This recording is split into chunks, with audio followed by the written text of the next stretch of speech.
To Mr. Ted Lange. Thank you. Thank you. Thank you for having me here this morning.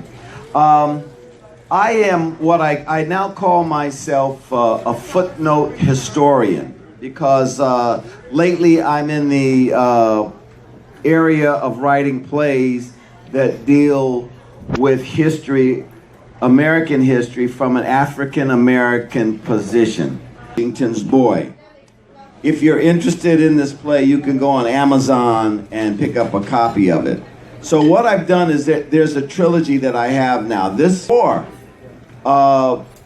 Washington Boys deals with George Washington's favorite slave, William Lee, held by a lord. Now what happens is when you start to uncover this stuff, people want to have an argument with you. George Washington didn't have a black child. No, George Washington did have a black child, and there's evidence of it. So what I do now is, I did this play, George Washington's Boy. Then I wrote another play about a woman named Mary Bowser. Now this play is called Lady Patriot. You can also get this on Amazon if you're interested. Mary Bowser was a slave girl that was given to Jefferson Davis. Now you guys know who Jefferson Davis was? The president of the Confederacy, okay? A slave girl was given to Jefferson Davis's wife, Varina Davis. And this girl, Mary Bowser, could read and write, and she was a spy for the Union. Now people don't know that. People don't know that living in the Confederate White House was a black slave girl who was getting information out to Lincoln and the Union forces. Now, when I do my plays, I research them. I went to Virginia, and I went to the Confederate White House, and so I was asking questions about Mary Bowser. Well, they want to deny that, first of all, she was even there. They say, well, it didn't happen. So, but I had done some research, so I asked all these pertinent questions to the fact of Mary Bowser and what her life was, and the docent got a little bit pissed off, but you know, this is what they do. They squash our involvement in a historical moment, okay?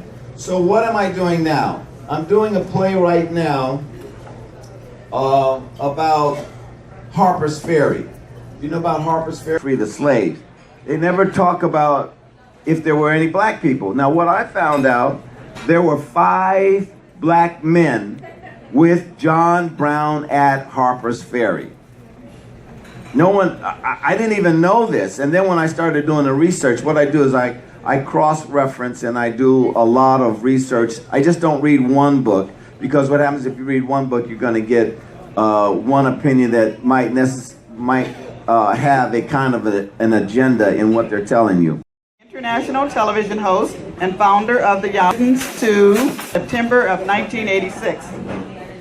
Thanks to the kind sponsorship of civil rights activist James H. Meredith, the first African American to attend a non-black cable vision in Los Angeles. The Yaba TV show currently airs on 2 major networks, reaching me. And Mr. Smothers, I'm so glad you introduced me to Ms. Yaba and her TV show, because otherwise I maybe still would not know about it. The show is culturally diverse, educational, and very informative. And as an added plus, I love listening to the music and seeing what fabulous fashions Elizabeth will be wearing. Even the commercials are great. But without further ado, we're going to bring up our very special guest. Please give a warm Recycling Black Dollars welcome to Elizabeth Yaba. That's not good enough. Good morning! I'm going to greet you with the spirit of the motherland, Africa. If you watch my program, at the end of the program, you hear me say, your contemporary break to the motherland, Africa. So I'm going to bring that spirit to you. I'll start with a very short song, but you got to help me out. Clap your hand like this.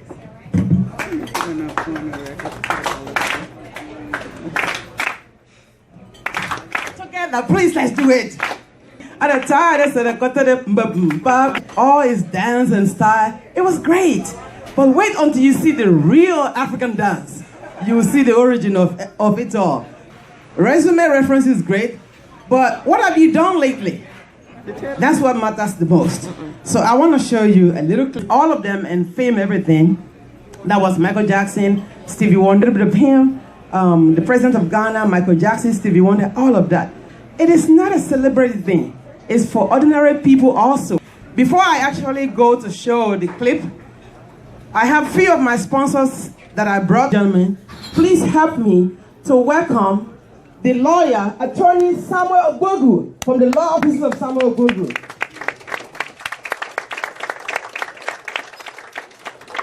Thank you so much, and thank you for having us here today.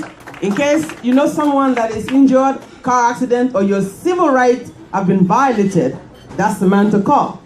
213-625, no, I think 624-1500. Am I right? 624-1500. Then I have Dr. Cadron Gill, please.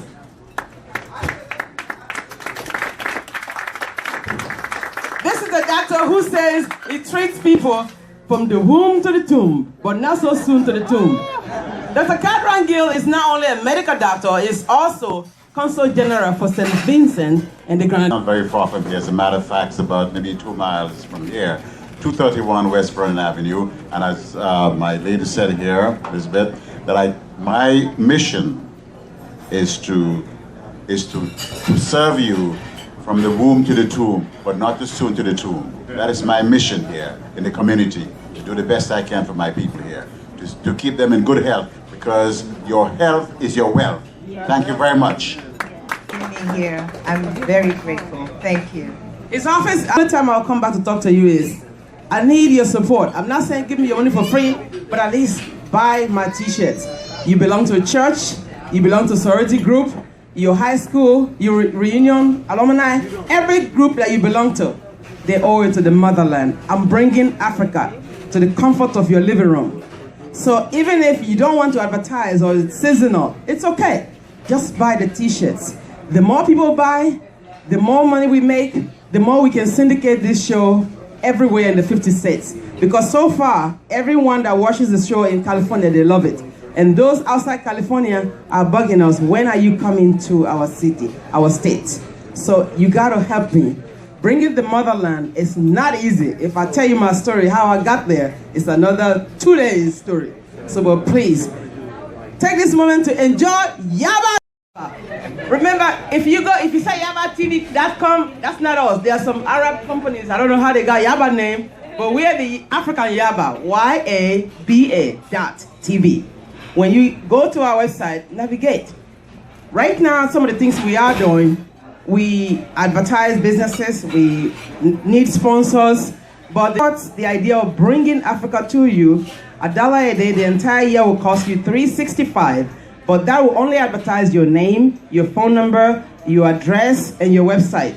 It doesn't advertise your picture or your logo. If you would like to add your picture, it's a one-time fee of $250. So that means your entire yearly investment is $615, and it will get you under Yaba TV clubs. Not on the homepage. The homepage, the price is different. But we do mention the club. We try project that just don't want to advertise, to see that such a program progress, not only in California, all over the 50 states. I'm encouraging each and every one of you to do something, at least just be an advertiser, Yaba TV club member.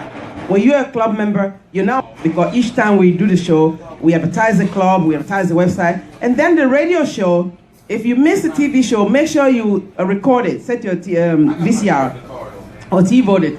Then on Sunday, 6:30 in the morning to 7, we bring the waves of Africa to you through songs and discussions. The first 10 minutes is African songs, different music. I feature countries from Zaire to Zimbabwe, Uganda, Cote d'Ivoire. To a typical American who may not know so much of their geography, when you say Africa, they only think South Africa, Nigeria, Ghana. But the rest of the many countries and dialects, that's what we bring, Yaba TV. So I travel to several different countries, and I dress, every time you see me, I'm dressing differently. So, because if you talk to an Ethiopian, they want you looking Ethiopian. If you talk to somebody from Nigeria, they want you looking Nigerian. The one thing I don't do, I am from Sierra Leone, but I don't sit there saying I'm from Sierra Leone. I'm an African woman. I represent the motherland. And tell you the truth, I'm more in the Nigerian community than any other communities. They show to the next level. So I must acknowledge them, and that's why I'm thankful.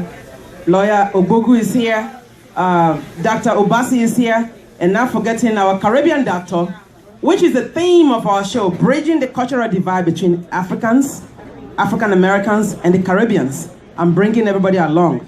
But please, make no mistake, I'm also bringing other minorities. There are white people that are married to Africans, they do business in Africa, or they just visit Africa, they have a special interest. I bring everybody along. The theme is bridging the cultural divide.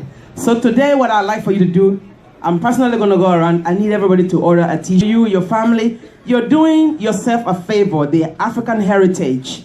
At that point, you wear it, it's a statement, they see our logo, our website, somebody goes to our website, they watch us, the show is growing. If nothing else, all the misconception, the mainstream media, some of them have given about Africa. Believe me, I bring people with PhD from Africa. You've seen some of them on the show. Doctors, lawyers with education from this country. They disseminate the information that you need to know. So it's a valuable information that you can't get nowhere else. I'm thankful. What do I do? So I started doing research on the author. The author was a Southern man who said, never happened. The guy who was from the North said, I was there, I saw it, it happened. So that's what I'm saying. So I did a lot of homework for you if you just show up. If you just show up, come see the play, and you can have all the great conversations you want with people that are gonna say, wow, John Brown this and John Brown that, because they said he was a madman and all of these things. The reason they said he was mad